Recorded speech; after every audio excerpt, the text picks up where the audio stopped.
डीपमध्ये. आता पण आपण फक्त फंक्शनचा ओव्हरव्ह्यू घेतलेला आहे. आता काय करू आपण 1 बाय 1 डीपमध्ये बघूयात. तर त्यातलं पहिलं फंक्शन आहे एफ ओपन. तर एफ ओपन कशासाठी वापरणार आहे, तर फाईल ओपनिंगसाठी असणार आहे. काय असणार आहे, फाईल ओपनिंगसाठी.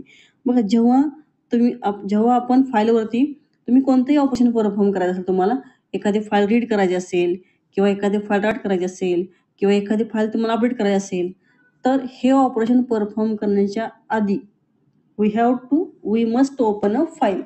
तुम्हाला पहिल्यांदा काय होते, फाईल ओपन करावी लागते आणि त्यासाठी फंक्शन कुठलं वापरणार आहे, एफ ओपन हे फंक्शन यूज करणार आहोत. ठीक आहे. त्याचा सिंटॅक्स काय बघायचा, file pointer F open it takes 2 parameters. F open हे जे काही फंक्शन आहे हे 2 पॅरामीटर घेते.